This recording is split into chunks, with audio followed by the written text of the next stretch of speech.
Oke, halo semua. Kami dari kelompok 8 ingin mempresentasikan chapter 16, yaitu International Pay Systems. Nah, anggota kami itu terdiri dari Septiana Nuraziza, saya sendiri Fernando Siawau, ada Septiani Listia, ada Putri Amelia Seprina, dan yang terakhir ada Nazwa Alivia Putri. Next. Nah, di sini ada Guide to International Compensation.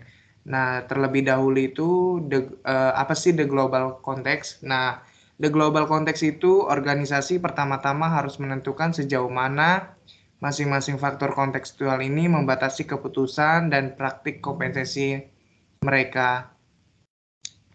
Pada gambar ini, faktor kontekstual ini dalam kompensasi internasional terdiri dari kontrak sosial termasuk kerangka hukum dan peraturan, kedua budaya, ketiga serikat pekerja, keempat kepemilikan dan pasar keuangan, dan yang terakhir itu otonomi manajer. Next. Nah, selanjutnya ada social contract, terdiri dari government, organization, dan employees. Nah, the social contract ini dilihat sebagai bagian dari kontrak sosial, hubungan kerja lebih dari sekedar pertukaran antara individu dan majikan. Ini termasuk pemerintah, semua pemilik perusahaan terkadang bertindak secara individu dan terkadang secara kolektif melalui asosiasi pemilik.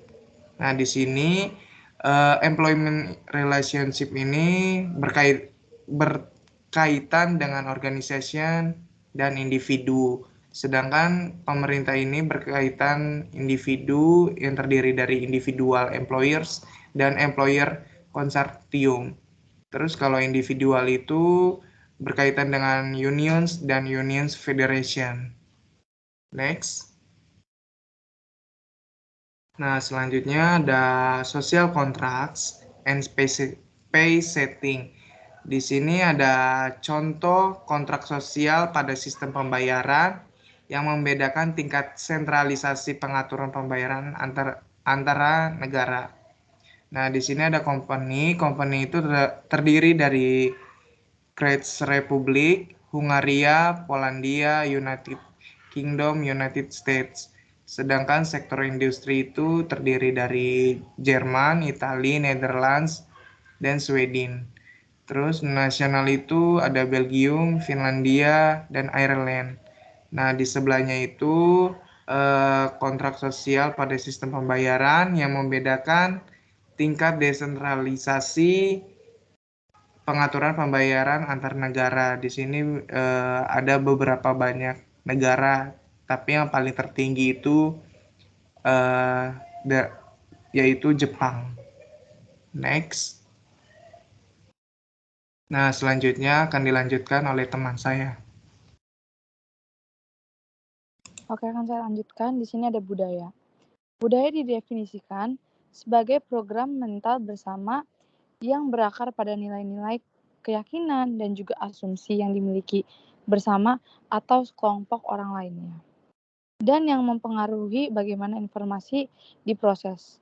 Jadi, asumsi bahwa sistem pembayaran harus dirancang agar sesuai dengan yang berbeda. Di sini juga ada budaya itu penting, tapi begitu juga dengan keanekaragaman budaya. Budaya menganggap Amerika Serikat sebagai negara pengambil berperingkat tinggi dalam segala individualistik, yaitu atau yang disebut bukan kolektivistik. Sebaliknya, negara Slovenia telah diklarifikasikan sebagai lebih kolektivistik dan sadar akan keamanan, atau yaitu dengan sebagai lawan dari pengambilan resiko. Next. Di sini ada serikat buruh dan keterlibatan karyawan. Jadi di sini ada Eropa yang memiliki serikat pekerja, yaitu di Swedia 71% tenaga kerja tergabung dalam serikat pekerja, yang yaitu di Inggris ada 28% dan di Italia 33%. Asia kurang memiliki serikat pekerja. Di sini juga tingkat serikat pekerja Jepang adalah 18% dan Korea Selatan sekitar kira-kira 10%. Di beberapa negara, upah pekerja juga ditentukan oleh pekerjaannya. Seperti misalnya di Prancis, lebih dari 90% pekerjaan tercangkup dalam perjanjian memiliki tingkat serikat pekerjaan yang lebih tinggi. Seperti yang kita lihat juga, pekerjaan di negara-negara seperti Jerman itu memiliki hak untuk membentuk dewan kerja yang harus dilibatkan dalam setiap perubahan pada rencana pembayaran. Next.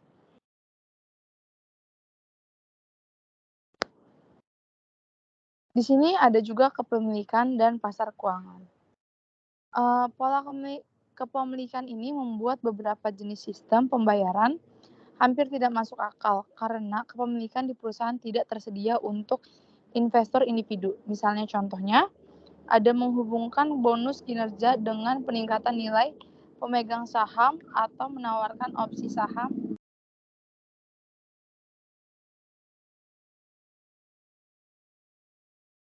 Misalnya menghubungkan bonus kinerja dengan peningkatan nilai pemegang saham atau menawarkan opsi saham kepada karyawan tidak masuk akal di konglomerat besar di Jerman, Korea, dan juga Jepang. Namun, kepemilikan di perusahaan rintisan kecil di negara-negara tersebut berada di luar jalur tradisional.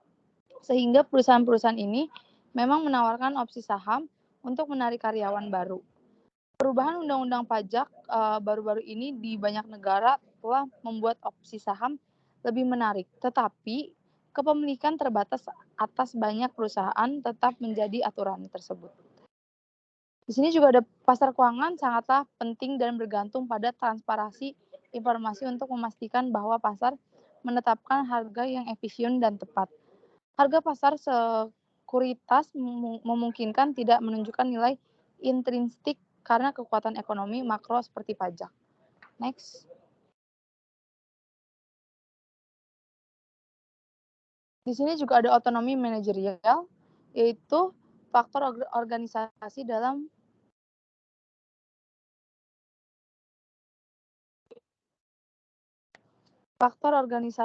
perpaduan global dalam tampilan 16.1, yaitu mengacu pada tingkat kebijaksanaan yang dimiliki manajer untuk menjadikan kompensasi total sebagai alat strategis. Next akan dibacakan oleh teman saya. Oke, selanjutnya pada gambar 16.9 di mana pertimbangan kasus perusahaan perangkat lunak custom kecil di Midwest yang menyediakan aplikasi web kelas atas untuk memenuhi kebutuhan bisnis inti klien, misalnya pendaftaran online atau layanan pelanggan. Ini membentuk tim pengembangan web lama untuk memberikan dukungan klien secara berkelanjutan. Jadi di sini kita memiliki kasus yang melibatkan pekerjaan pengetahuan dan daya tanggap pelanggan adalah kuncinya. Pekerja rekayasa atau pengkodean perangkat lunak, arsitektur, pengujian produksi grafis ataupun database, semuanya dilakukan di negara bekas blok Soviet di Eropa Timur. Beberapa karyawan bekerja dalam tim yang menulis kode HTML atau yang memberitahu browser web cara menampilkan halaman. Kemudian pada gambar 16.11 ini berdasarkan survei eksekutif manufaktur global memberikan rata-rata pentingnya faktor yang masuk ke dalam keputusan lokasi, di mana kita melihat bahwa biaya tenaga kerja tetapi juga kualitas tenaga kerja yang tersedia adalah faktor yang paling penting, di mana pajak dan lingkungan hukum, faktor-faktor lain yang dibahas dalam bab ini juga itu penting. Kemudian ada cost of living and purchasing power, di mana jika membandingkan kompensasi total sulit membandingkan biaya hidup dan standar lintas batas bahkan lebih kompleks, namun perusahaan memerlukan data tersebut untuk menyesuaikan gaji bagi para karyawannya yang pindah antar negara. Tujuannya adalah untuk mempertahankan tingkat daya beli yang sama. Kemudian ada comparing system, di mana kita telah menekankan bahwa sistem pembayaran berbeda di seluruh dunia dan bahwa perbedaan tersebut berkaitan dengan variasi dalam tekanan ekonomi, institusi sosial politik, dan keragaman organisasi dan karyawannya. Pada bagian ini kami membandingkan beberapa sistem kompensasi dengan stereotip yang diangkat sebelumnya juga berlaku di bab ini, bahkan di negara-negara yang digambarkan oleh beberapa orang sebagai homogen, sistem pembayaran berbeda dari bisnis ke bisnis. Misalnya dua perusahaan Jepang yang terkenal, Toyota dan Toshiba, telah merancang sistem pembayaran yang berbeda. Toyota memberikan penekanan yang lebih besar pada harga pasar eksternal menggunakan tingkat yang jauh lebih sedikit dalam strukturnya, dan memberikan penekanan yang lebih besar pada upah berdasarkan prestasi dan kinerja daripada Toshiba. Jadi saat kita membahas sistem nasional yang tipikal, kita harus mengingat perbedaan ada dan perubahan dalam sistem ini terjadi di mana-mana.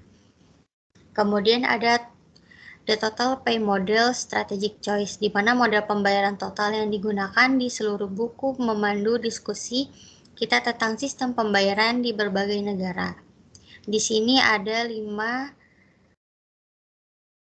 tampaknya pilihan dasar dari tampaknya universal. Yang pertama ada objectives of pay system, external competitives, internal alignment, employee contribution, dan management. Kemudian ada national system comparative mindset, di mana pola pikir sistem nasional mengasumsikan bahwa sebagian besar pemberi kerja di suatu negara mengadopsi praktik pembayaran yang serupa. Memahami dan mengelola kompensasi internasional sebagian besar terdiri dari membandingkan Jepang dengan Jerman dengan Amerika Serikat atau sistem nasional lainnya.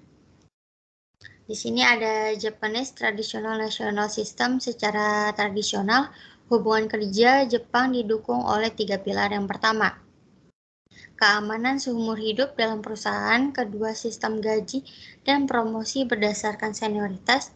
Ketiga, serikat pekerja atau serikat pekerja terdesentralisasi yang mewakili pekerja dalam satu perusahaan, di mana sistem pembayaran Jepang cenderung menekan orang daripada pekerjaan atau pekerjaan yang dilakukan. Promosi berdasarkan kombinasi evaluasi pengawasan atas keterlatihan, tingkat keterampilan atau kemampuan, dan kinerja daripada kinerja saja. Penyelarasan internal atas harga pesaing, dan keamanan kerja berdasarkan kinerja organisasi dan individu. Kemudian sistem pembayaran di Jepang dapat dijelaskan dalam 3 komponen dasar. Yang pertama itu ada base pay. Pembayaran pokok menyumbang 60 hingga 80% dari gaji bulanan karyawan, tergantung pada peringkat individu dalam organisasi, di mana gaji pokok tidak didasarkan pada evaluasi pekerjaan atau harga pasar, seperti yang mendominasi di Amerika Utara. Jika tidak dilampirkan pada jabatan pekerjaan tertentu, sebaliknya ini didasarkan pada kombinasi karakteristik karyawan. Yang pertama itu ada karir, di mana karir memiliki 3 kategori yang berlaku di Jepang. Yang pertama itu ada administrasi umum, kedua ada insinyur atau ilmuwan, ketiga sekretaris, keempat pekerja teknisi atau kerah biru, dan yang terakhir itu kontingen. Kemudian ada year of service, di mana senioritas tetap menjadi faktor utama dalam menentukan gaji pokok. Manajemen membuat matriks gaji dan masa kerja untuk setiap kategori karir. Kemudian yang terakhir ada skill and performance, di mana setiap keterampilan ditentukan oleh kelasnya. Misalnya, biasanya 7 hingga 13 adalah peringkat 1, kemudian 1 hingga 9 itu di peringkat 1 dalam kelas, di mana karyawan jika naik peringkat sebagai hasil evaluasi atasan mereka di atas. Yang pertama itu ada upaya, kedua ada keterampilan yang diperlukan untuk pekerjaan, dan yang terakhir adalah performa. Selanjutnya akan dilanjutkan oleh teman saya.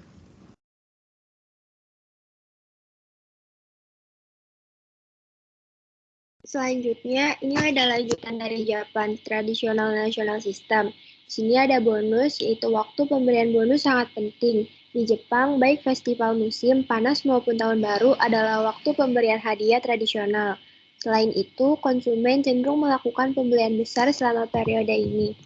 Karyawan menggunakan bonus mereka untuk menutupi biaya ini.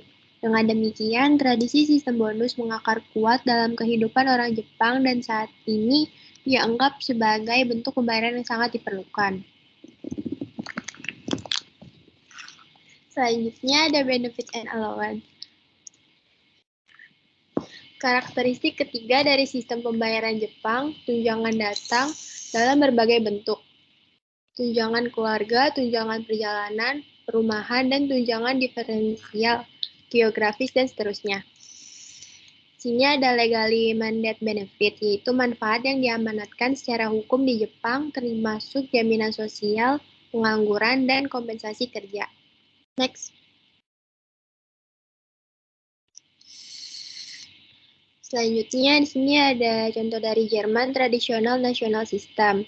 Yang pertama ada base pay, yaitu gaji pokok menyumbang 70-80% dari total kompensasi karyawan Jerman tergantung pada tingkat pekerjaan mereka.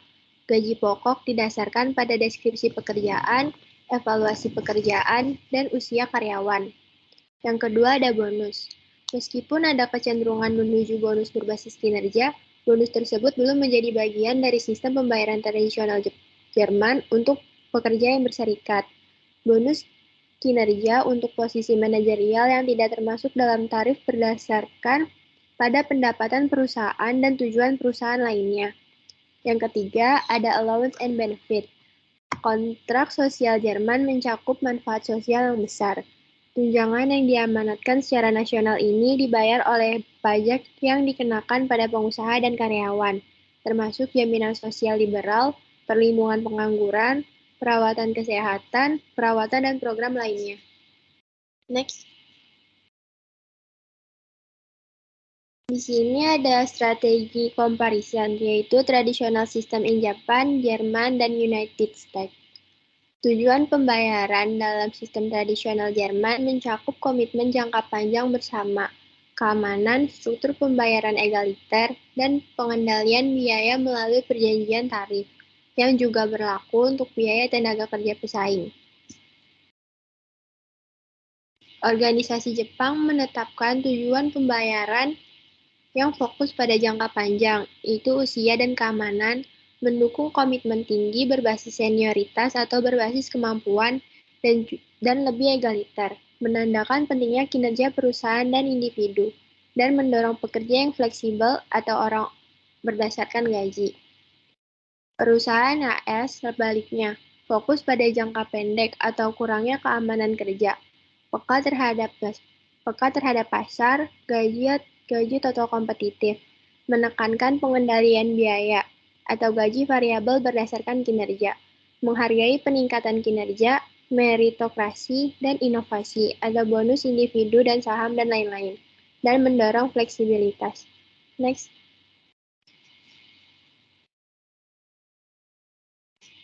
Setiap pendekatan memiliki kelebihan dan kekurangan. Di sini, pendekatan Jepang konsisten dengan turnover rendah atau komitmen tinggi dan keamanan tinggi, penerimaan perubahan yang lebih besar, dan kebutuhan untuk fleksibel. Selanjutnya, sistem tradisional Jerman cenderung lebih birokratis dan terikat aturan. Oleh karena itu, mereka lebih tidak fleksibel, namun mereka juga menawarkan lebih banyak stabilitas. Perusahaan AS menghadapi pergantian yang lebih tinggi dan skeptisisme yang lebih besar tentang perubahan. Perubahan AS mendorong inovasi, mereka juga mengakui kontribusi yang dapat diambil dari keragaman tenaga kerja. Tantangan AS termasuk dampak dari meningkatnya ketidakpastian yang dihadapi karyawan, fokus jangka pendek sistem, dan skeptisisme karyawan tentang perubahan berkelanjutan. Next.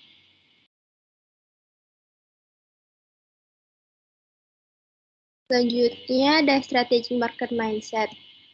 Sebuah studi global tentang sistem pembayaran yang digunakan oleh perusahaan dengan operasi di seluruh dunia mengidentifikasi 3 strategi kompensasi umum, Sini yang pertama ada localizer. Yang lokalizer beroperasi secara independen dari kantor pusat perusahaan. Nah, seorang manajer membandingkan sistem pembayaran perusahaannya dengan cara seperti seolah-olah McDonald itu menggunakan resep hamburger yang berbeda di setiap negara. Begitu juga dengan sistem pembayaran kita. Selanjutnya ada eksporter. Eksportir adalah kebalikan virtual dari lokalizer. Eksportir merancang sistem pembayaran total di kantor pusat dan mengekspornya ke seluruh dunia untuk diterapkan di semua lokasi. Yang ketiga ada globalizer. Mirip dengan eksportir, pengglobal mencari sistem umum yang dapat digunakan sebagai bagian dari perkat untuk mendukung konsistensi di semua lokasi global. Tetapi kantor pusat dan unit-unit operasi memiliki jaringan yang kuat untuk berbagi ide dan pengetahuan. Next. Selanjutnya di sini ada expatriate pay. Salah satu keputusan kunci bagi perusahaan adalah tingkat ketergantungan pada ekspatriat relatif terhadap karyawan lokal. Nah, di sini ada ekspatriat yang merupakan warga negara dari orang tua majikan atau negara asal dan tinggal serta bekerja di negara lain. Misalnya warga negara Jepang yang bekerja untuk Toshiba di Toronto. Nah, itu disebut warga negara induk atau parent country nasional. Yang kedua ada ekspatriat yang bukan warga negara dari negara induk majikan maupun negara asing tempat mereka tinggal dan bekerja. Misalnya itu warga negara Jerman yang bekerja untuk Toshiba di Toronto. Di sini disebut warga negara ketiga atau third country nasional. Selanjutnya di sini ada local country nasional. Itu adalah warga negara asing tempat perusahaan induk beroperasi. Misalnya warga negara Kanada yang bekerja untuk Toshiba di Toronto. Boleh di next. Selanjutnya akan dipresentasikan oleh teman saya. Selanjutnya ada elements of expatriate compensation. Di sini itu ada tampilan 16.19 adalah daftar belanja barang-barang yang dapat membuat kompensasi ekspatriat. Daftar tersebut mencakup segala sesuatu mulai dari tunjangan perabot rumah tangga hingga pelatihan bahasa dan budaya, bantuan pekerjaan pasangan dan cuti istirahat dan relaksasi untuk tugas jangka panjang.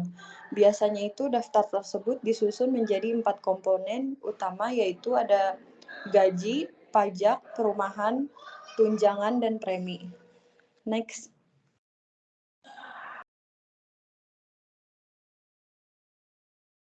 Selanjutnya ada salary. Gaji pokok ditambah insentif atau jasa kekayaan untuk pembagian keuntungan, rencana, bonus, dan lain-lain. Untuk pekerjaan ekspatriat biasanya ditentukan melalui evaluasi pekerjaan atau beberapa sistem perataan pekerjaan. Seperti 3M menerapkan rencana evaluasi pekerjaan global untuk penugasan internasionalnya. Faktor umum menggambarkan pekerjaan 3M yang berbeda di seluruh dunia. Dengan sistem ini, pekerjaan seorang manajer umum di Brussels dapat dibandingkan dengan pekerjaan seorang manajer di Austin, Texas, atau di Singapura. Selain gaji dan insentif, maksud dari komponen lainnya adalah untuk membantu karyawan ekspatriat tetap utuh secara finansial dan meminimalkan gangguan perpindahan. Ini berarti mempertahankan standar hidup yang setara dengan rekan-rekan mereka di negara asal atau negara lainnya. Ini adalah standar luas yang sering menghasilkan paket yang sangat mahal. Selanjutnya itu ada tax. Kewajiban potensial lainnya adalah pajak yang terutang di negara asal karyawan. Amerika memiliki perbedaan yang meragukan sebagai satu-satunya negara maju yang mengenakan pajak kepada warganya atas pendapatan yang diperoleh di negara lain, meskipun pendapatan tersebut dikenakan pajak oleh negara tempat pendapatan tersebut diperoleh. Misalnya itu seperti uang diperoleh di Jepang dikenakan pajak penghasilan Jepang, baik yang diperoleh oleh warga negara tersebut atau orang asing. Kewajiban potensial lainnya adalah pajak yang terutang di negara asal karyawan. Sebagian besar pemberian kerja membayar pajak penghasilan apapun yang harus dibayarkan negara tuan rumah dan atau negara asal melalui pemerataan pajak. Pajak dipotong dari penghasilan karyawan hingga jumlah pajak yang sama yang akan mereka bayarkan jika mereka tetap tinggal di negara asal mereka. Next.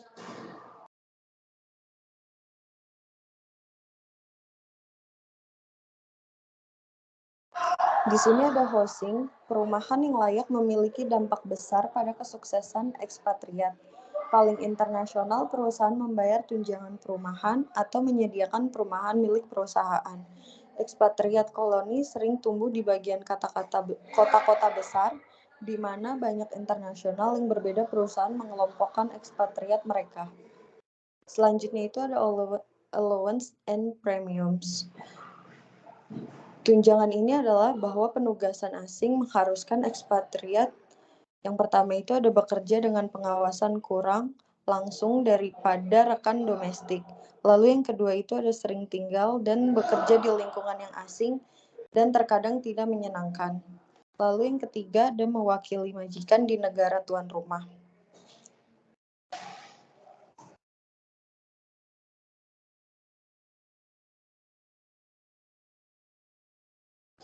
Selanjutnya itu ada the balance sheet approach.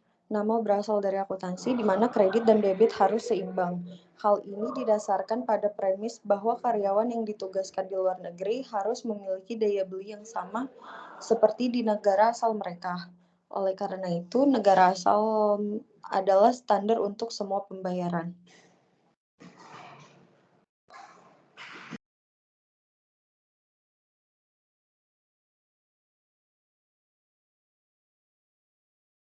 Tujuannya itu adalah untuk yang pertama itu ada pastikan mobilitas orang ke penugasan global dengan biaya seefektif mungkin.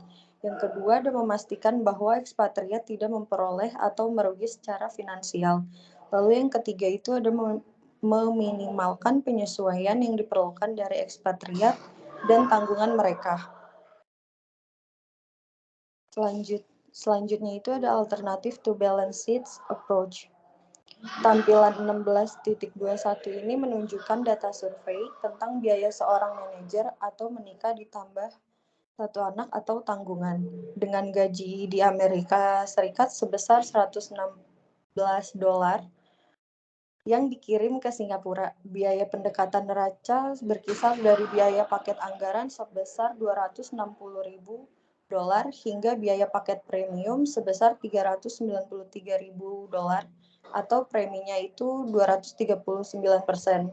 Alternatif lain atau lokalisasi atau plus lokal mengikat gaji ke skala gaji negara tuan rumah dan memberikan beberapa tunjangan biaya hidup untuk pajak, perumahan, dan tanggungan.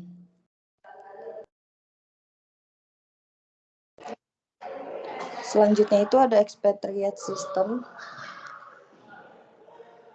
Apa yang tidak Anda dengar adalah bagaimana sistem pembayaran ekspatriat mempengaruhi keunggulan kompetitif, kepuasan pelanggan, kualitas, atau masalah kinerja lainnya. Itu menekankan mempertahankan karyawan daya beli dan minimalkan gangguan dan ketidakadilan. Tetapi kurangnya perhatian untuk menyelaraskan gaji ekspatriat dengan tujuan organisasi sangat mencolok. Sayangnya inovasi utama dalam pembayaran ekspatriat selama dekade terakhir tampaknya telah memberi label uang ekspatriat dan TCN sebagai penerima tugas internasional.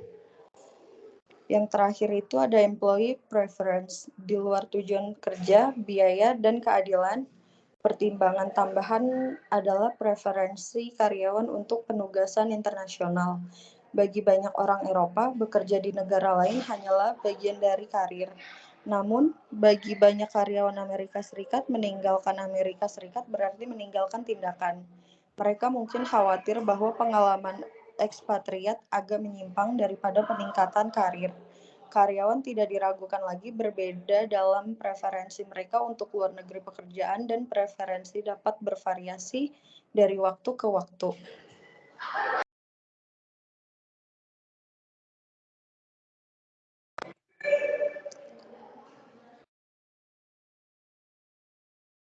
Sekian dari kelompok kami, terima kasih.